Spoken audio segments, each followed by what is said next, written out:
Hi, and welcome to another episode. And this week, I'm bringing you a conversation with another inspiring guest. I had the pleasure of hearing my next guest speak at the Digital Picnic conference earlier this year. And when I found out she had a burnout story, I knew I had to invite her onto the podcast. Just before I introduce my guest, I'm excited to announce that pre orders are now open for my debut book, From Self Neglect to Self Compassion, a compassionate guide to creating a thriving life. You can find the link to order in the show notes. Now, let me introduce you to Kim Elizabeth James. Kim is the co-founder of Wedge, a consultancy and tech company helping brands take the anxiety out of knowing when to post on social media. And let's face it, I'm sure most of us have had that anxiety before. Kim has also built a thriving personal brand on TikTok and Instagram, talking to career women on ambition, burnout, business, and the habits in between. Kim is a regular keynote speaker at conferences and workshops across APAC and based in Melbourne. It's my pleasure to welcome Kim onto the podcast. Thank you so much for joining me, Kim. Thank you for having me. Happy to be here. You're so welcome. So before we start talking about burnout, can you give us a little bit of background, a little bit of insight into who you are? Yeah, for sure. So, I'm Kim, as you said. So, by day, I am the co founder of a consulting and tech company called Wedge. Literally met my co founder through LinkedIn about a year ago. And then 6 months ago, we'd never met in person and figured, wow, we're kind of building the same thing. Why don't we have a go and build a company with someone that, we've never met in person, but that's definitely a very big part of my life right now. I definitely say I'm in a busy work season. But before that, I had been in corporate marketing and also in the tech space. And before that, previously working in senior leadership. I was chief customer officer working with the government in technology. So definitely climbed the corporate ladder and then now building a company of my own. That's amazing. And I love that you, that sort of spontaneity of like, hey, I've connected with somebody on LinkedIn. Let's start a company. I know. There's a lot of courage in that. I admire that. That's fantastic. So I mentioned in the intro that I'd found out that you did have a burnout story. So can I ask, when did you first realize you were in burnout? I burnt out in 2021. So it's crazy to even think that this was 4 years ago. It feels like it was another lifetime of a version of me, but then also something very recent. So I burnt out. And I think a key part of why I'm really passionate to talk about it, because there was one book at the library on burnout. There was no conversations. I'd never met anyone else that had. I definitely had a very strong work ethic, but I also realized that it was a lot of my personality and a lot of my self-worth was very tied to being very good at my job as well. And I was in a workplace environment that definitely wasn't what I would ideally want to lead now as having my own company. It's not what the workplace I would have wanted. I absolutely lost myself into work, lost myself into having good habits and that outside of work as well. And it went for probably about a year. And then I know the day that it happened, and I was already feeling it, physically. And that then when you feel it physically is because mentally it hadn't caught up. And it hit the day that I was like, this is the day that I have hit from burnout. Yeah, wow. Gosh, so many of the things you talk about are so common. And also, my burnout was in 2016. So I really resonate with that. There just weren't conversations or information about it. And at the time I was working as a psychologist, so I had a lot of shame around, I should know what's going on. I should understand all this. But there weren't conversations.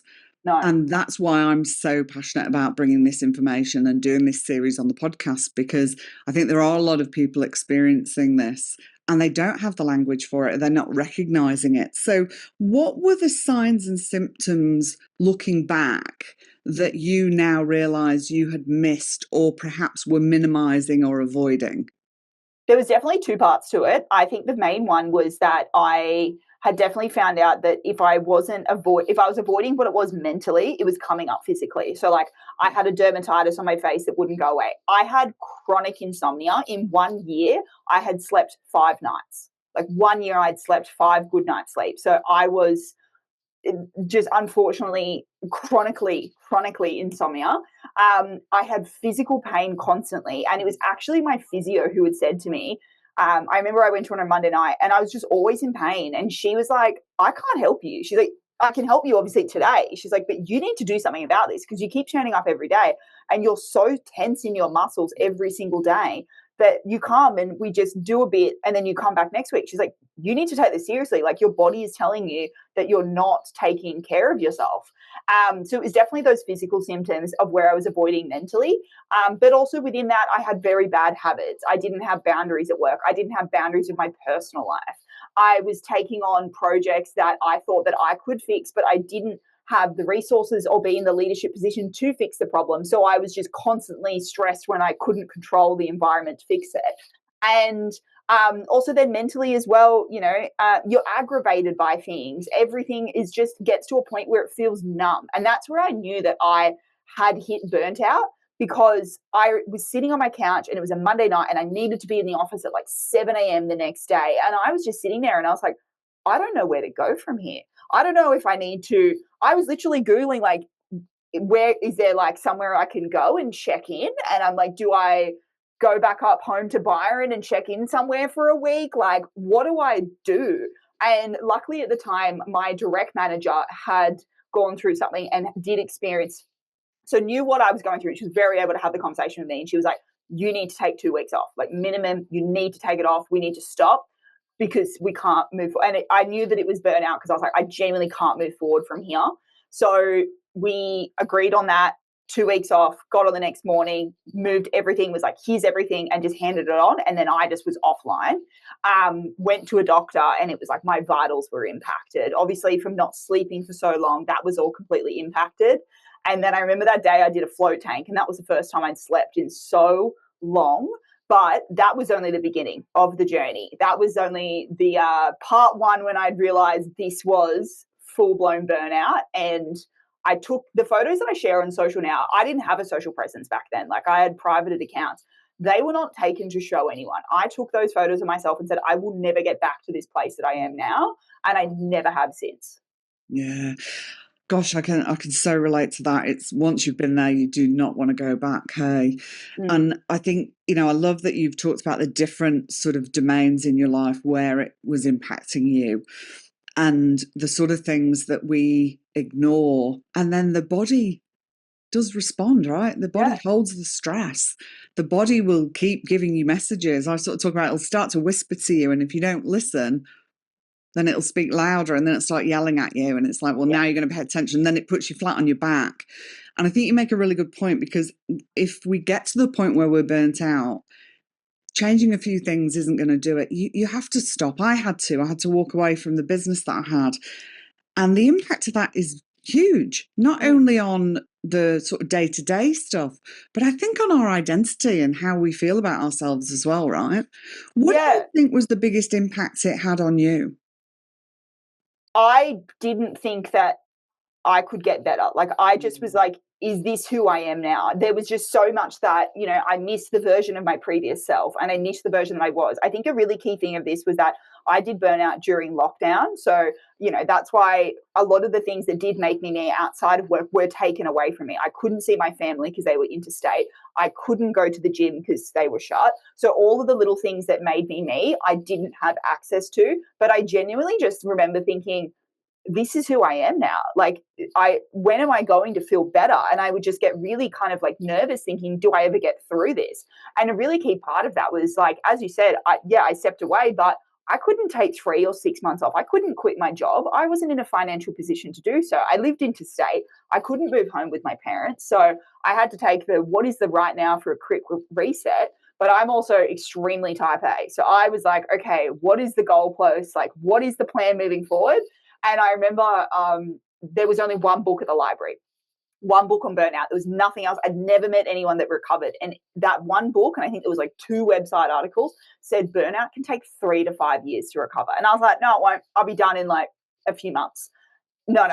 I remember, so that was 2021. And I remember I had just come home from a huge work trip in Feb of 2023. And I was like, oh, I'm not burnt out anymore. And it genuinely took me over 2 years to be able to recover. Yeah, I'm not surprised in the slightest by that because And again, the reason I'm so passionate about burnout prevention Yes. is that recovery costs time, money, energy, resources, all sorts.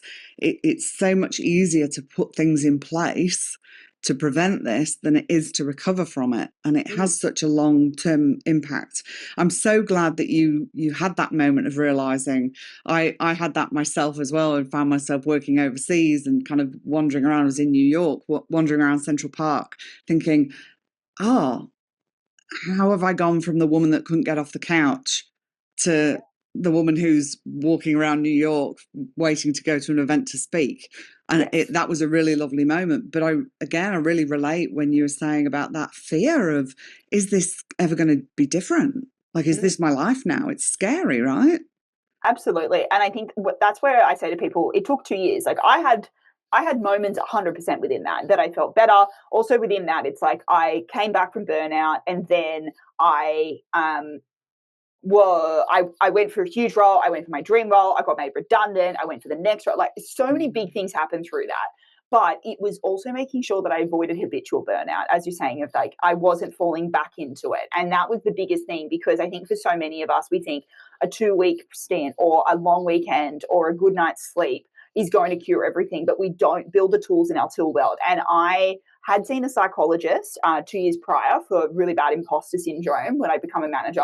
So I contacted them, and very thankful that I was able to get in. And I said to her, I clearly have a terrible work ethic, relationship to work. I had a good work ethic, bad relationship to work. And I was like, I'm in my 20s. Like, I have to get my shit sorted. I can't do this for another 40 years. And she helped me. She helped me go, okay, well, what are the boundaries? We identified that there was projects at work that I was trying to fix, and I wasn't in the position or had the resources to fix them. So I was worried about things I couldn't control.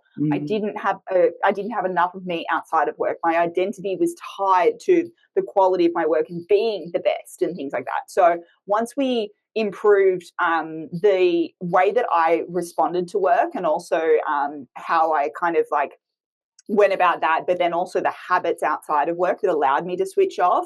That's where then now, like right now, it's coming up to Christmas. I run a co-founding a tech startup.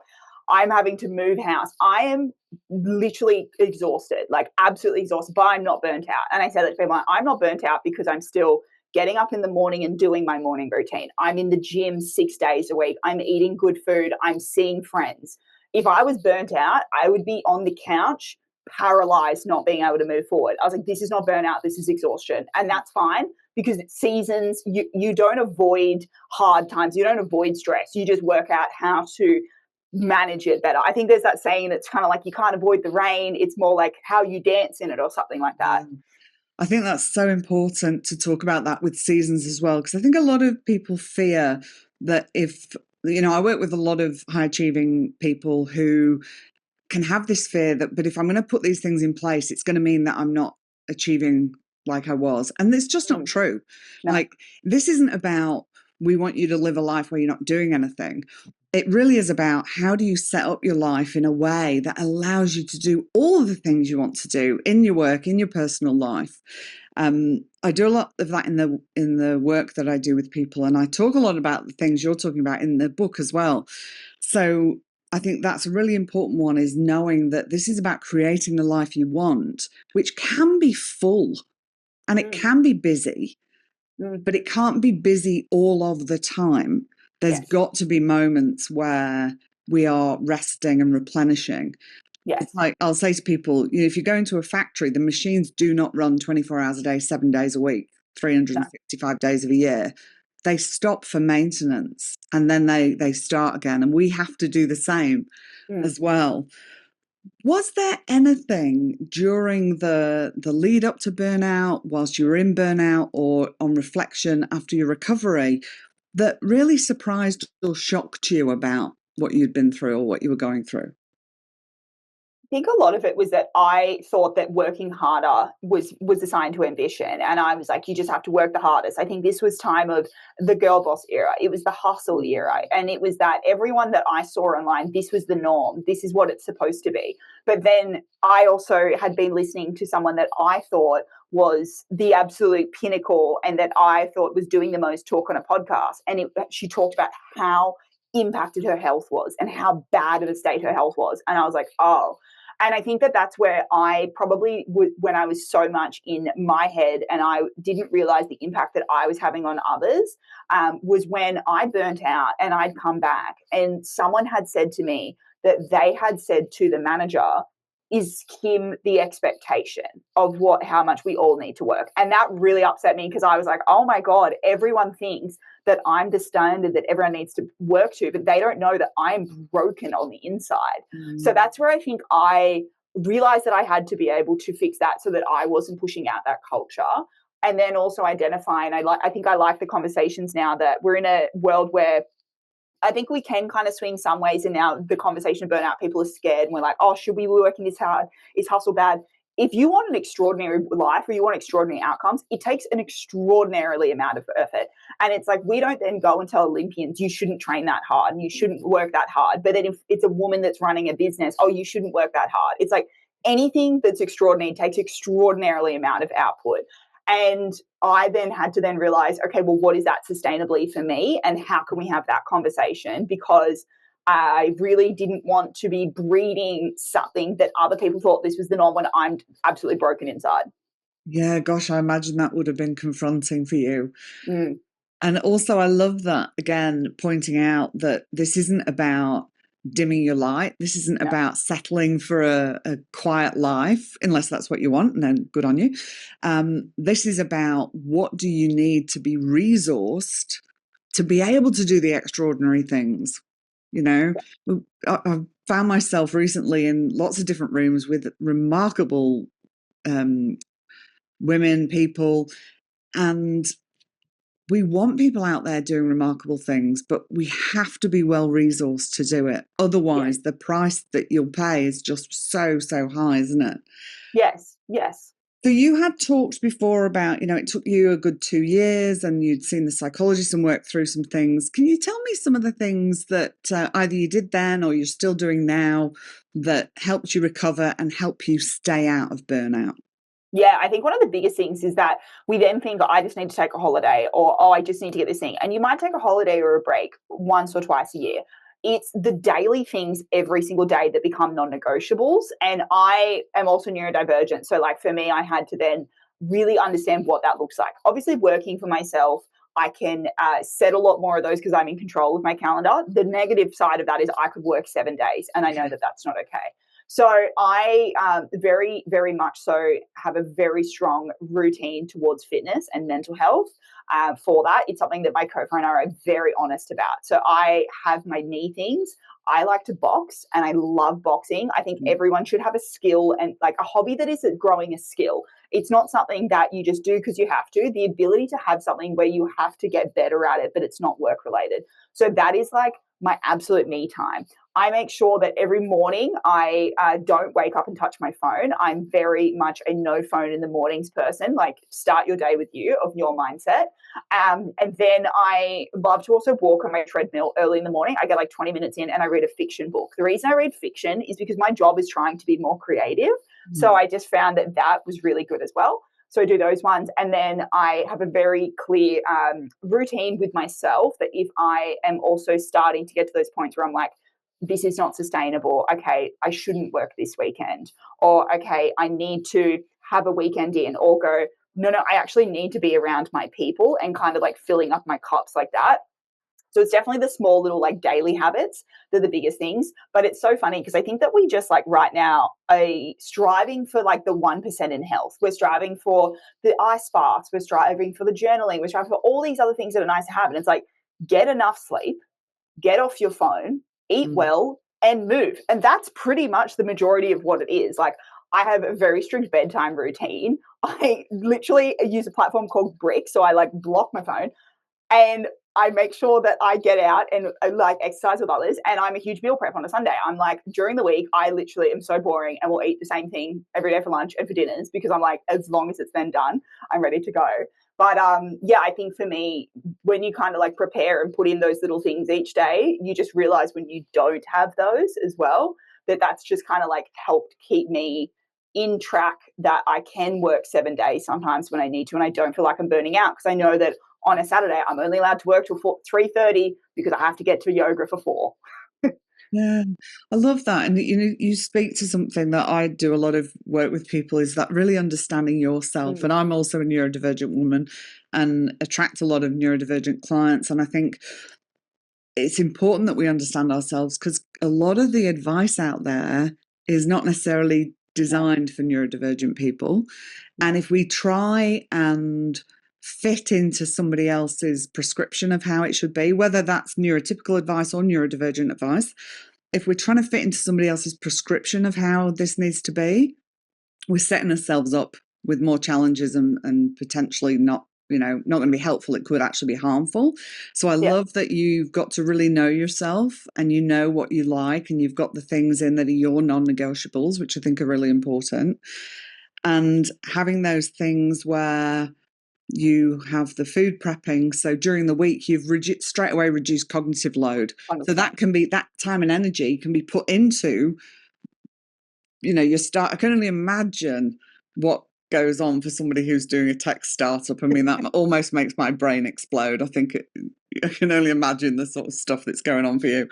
Yeah. But I love that you've got these other things in place that take away things that would drain your time and energy, because we can't do it all at the same time. We can do lots of things, but they can't be all at the same time. So if we can find ways to reduce cognitive load, delegate to somebody else, get rid of things we don't need to be doing, and adding in those things, like you said, time with your people, making sure that we're connected socially on whatever level that means for us, is so, so important for that everyday well-being. Like, I start my day with literally checking in with myself. Hey, darling, how did you sleep last night? How are you feeling? What have you got on? And what do you need to be resourced for that? Yeah, absolutely. I also, most days I try to as well, but one of my favorite things is I just have like a 5-minute gratitude meditation that I have on an app on my iPad. I've used the same one for like 6 years. I've never done anything other than this one. And it's just like 3 things you're looking forward to today. And sometimes it's so easy that you wake up and you're like, it's cold, the weather's bad. Oh, I've got this thing. Oh, just what are the things that you're really grateful for and looking forward to?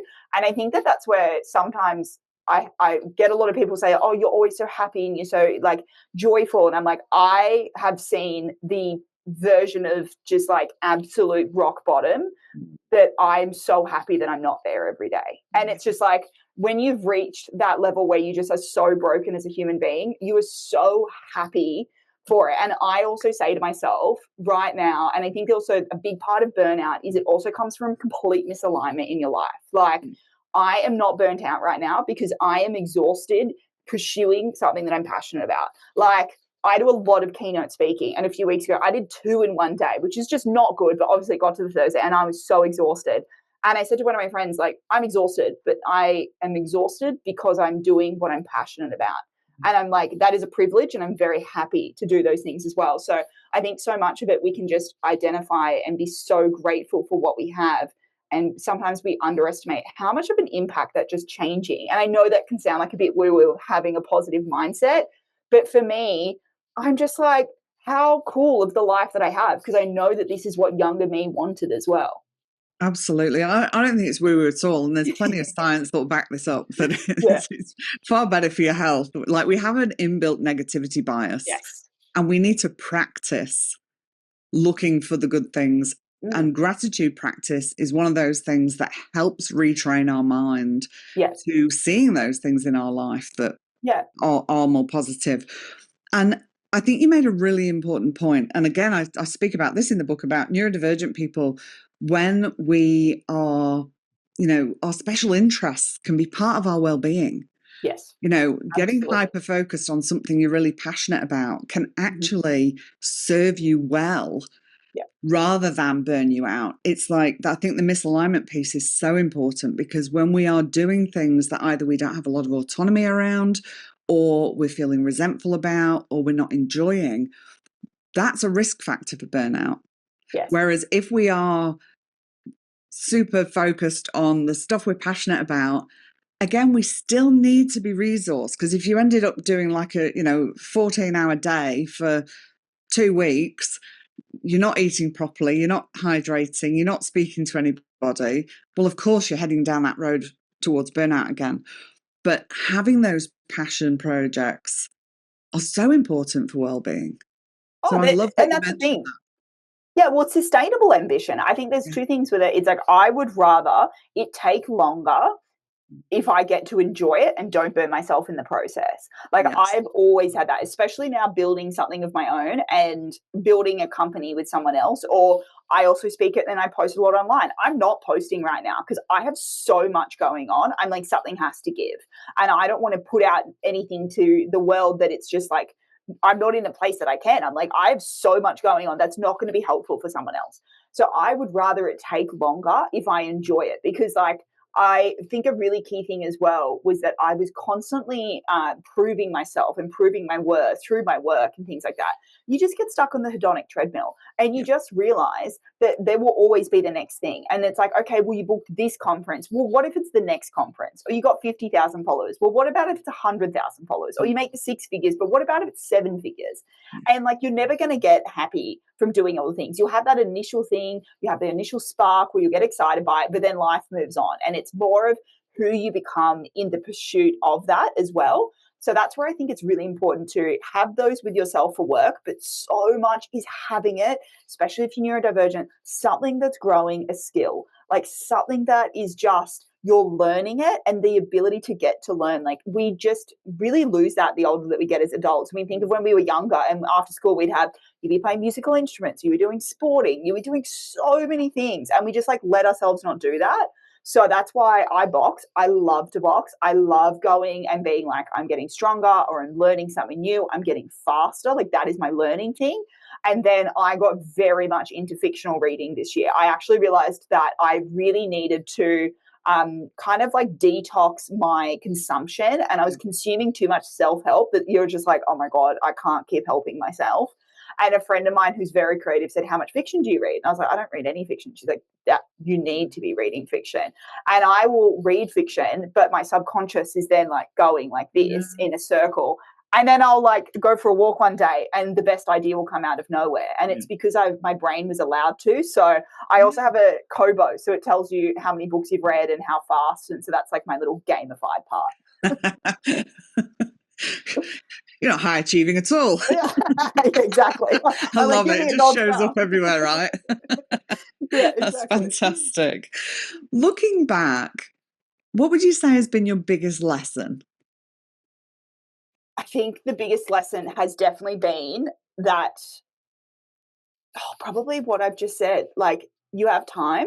Like, you can have it all, but you just can't have it all at once. I, right now, was actually trying to do something really, really big in my life, like a big life goal at the exact same time as what we're doing with this company. And I just realized I couldn't do it all at once. And I just said to the people around me, why was I trying to do some of life's biggest things at the same time?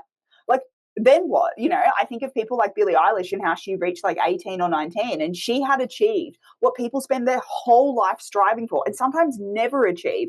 And so she had that, like, now what? So I think that I'm very aware with that with myself. And just, the biggest thing that I've learned is that sometimes when you heal, you actually feel like you become less ambitious, but it's just because you have to realign for yourself what ambition means to you. Like, for so many of us, if we're proving ourselves and proving our worth, we're doing for the external validation of others. But when you're doing it to internally validate you, you think that you're not as ambitious, but you actually are still. And so for me, I am just allowing myself to let it take longer so that I enjoy the path and I don't get burnt out and I can actually remember it, because I'm just like, there's so many things in my life that I've done that I probably don't even remember that I've achieved them because I was just constantly going for the next thing. So that's definitely a huge part of it.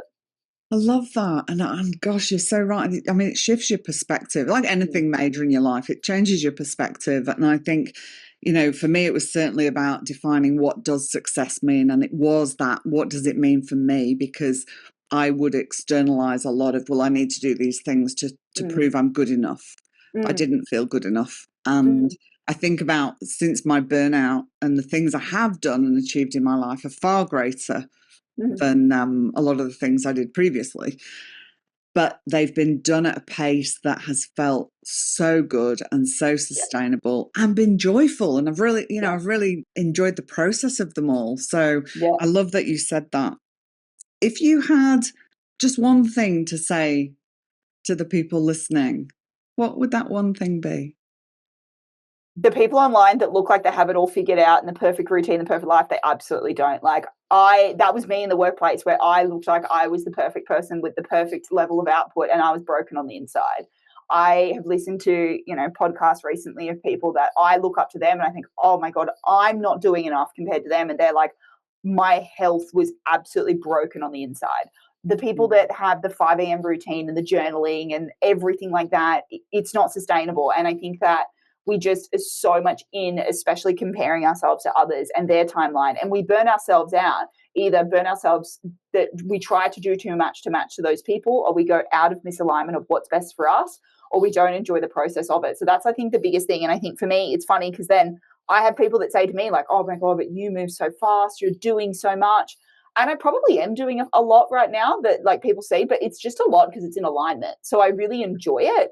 But if you told me this like 4 years ago, I would have been like, oh my God, like nothing's working. It's taking too long. So I think that's a really key part of it is there's definitely the part of burnout and what we talked about, our relationship to work, but burning ourselves out to meet someone else's expectations. You don't know how much are they completely, are they not seeing their friends and family? Are they working 14-hour days and not doing the things for them? Are they got chronic insomnia and all that kind of stuff? So really it's just like, who are you compared to the previous version? I think now that we're, closing another second year, and this is my second year of working for myself, and I'm like, are we where we want to be in the tech business yet? Absolutely not. We've so much more to go. And every week I think that we're like, this is the thing. It's not the thing. It's the biggest roller coaster you've ever been on. But there's just, when I can sit back and think of how different I am as a person now compared to last year, it's just phenomenal. And I only got there by just kind of like having these habits, sticking to it every day, doing the unsexy stuff of getting enough sleep, like checking in with yourself, eating right, and just exercising. And then, identifying am I also burnt out from misalignment of spending my time doing the things that are not fulfilling me, especially if someone neurodivergent.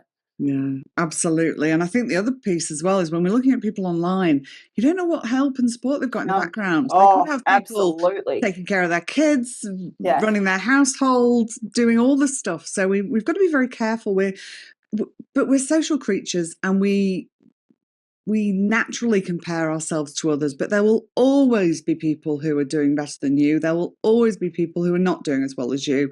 There'll be people doing more, people doing less. That's just the nature of the world we live in. So it really is coming back to self, isn't it? And thinking, what do I want? What do I need? What's going to help me and serve me? And that alignment piece, I love that. I work a lot with people around, creating values aligned businesses, because those are the businesses we can make sustainable and enjoyable. Because who wants to work really, really hard and not be enjoying what they're doing? Or not having the health and well-being to enjoy the fruits of your labor.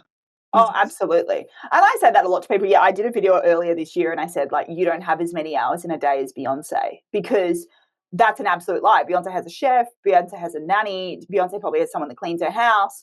And it was an article and it was talking about how much more single women pay, because if you go on holidays, you then have to pay more because you have a room that still has 2 beds in it, or that you're paying for one internet bill, but it's, for one house, but there's one of you in it. And I was like, it's also the tax on time. I was like, the amount of time for it. But then having said that, like, I've got friends that run businesses and they have kids. And I'm very much like, I can work 7 days a week. I don't have children.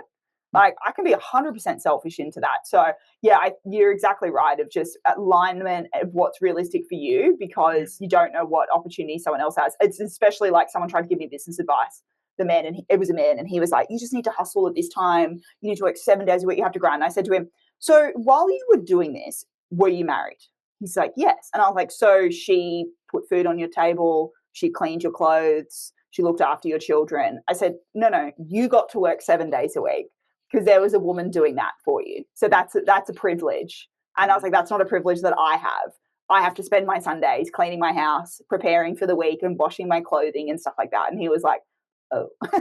Yeah, but it's a good point. We need to live the life that is our life. Yeah. not try and live the life that is somebody Yeah. else's, because we Yeah. don't see everything that else that is going on. I've got one more question for you. I ask this to all my guests, and it's my favorite question. If you could meet your 80-year-old self today, what do you think she would say to you? Oh, she would probably tell me to stop overthinking. I Honestly, love her. I'm a massive overthinker. Like, I think that there's definitely where it's something that I do now if I think of my younger self now, but I think that future version of me would be just like, please enjoy it, because these are the times that you're going to look back on and be like, these were the glory years. These are the glory years of the hustle and the grind of building something that doesn't exist, because I really love thinking of that. And I really love thinking of a future version of me, because it's, like how when they say to Richard Branson, a 20-year-old said to him, like, if you had, X amount of money, and he was like, I'd rather be your age than have money, because you can't buy time. So I definitely think she would say, stop overthinking it and just enjoy the journey. I know that I said that I do to others, but I'm definitely someone that's like, oh, time's on my side, not on my side. Let's keep rushing faster. But realistically, probably not. And, that saying of, if we've got a lot to do, we need to go slowly. Yeah. We Yeah. often get where we need to get quicker when we go slower, and we calm our nervous system. But I love that, and maybe you can keep connecting with your 80-year-old self to remind yourself that you don't need to overthink everything, and you don't need to rush, because this is the process. I was at a conference recently, and somebody had said, we'll often say, "Oh, looking back on the good old days," and we need to remember that these are the good old Yeah. days, right? It's like you said, these are the glory years. Yeah. We're living them right now, and these are the memories we're going to be looking back on. So Yeah. let's Yeah. make them beautiful. Yeah. I think I definitely even say that now as well, and I say that to my co-founder. I'm like, these are the times where, we're going to be thinking, oh, it was so difficult back then. We were building this thing that doesn't exist. And right now you just feel like you just have breakdowns and breakthroughs. But I just joke, every time we have a massive breakdown, we have a massive breakthrough. But then when you're older, you just miss those times and just miss the challenge of it. I think that the ability to challenge and create something that doesn't exist. Oh, Kim, thank you so much for coming on. And I'm so excited for everything that you're creating. And I love that you're doing it in a way that is honoring you and your well-being. I'm so grateful for you sharing your story. I have no doubt that it's going to be really helpful for people. Thank you so much. Thank you for having me. And thanks for tuning in. Another great episode, another great guest, and I'll be back next week. And don't forget, pre-orders are now open for the book, and you'll find the link in the show notes. And I'll put all links for Kim in the show notes as well, so you can go and follow her and find out more about Kim. See you next week.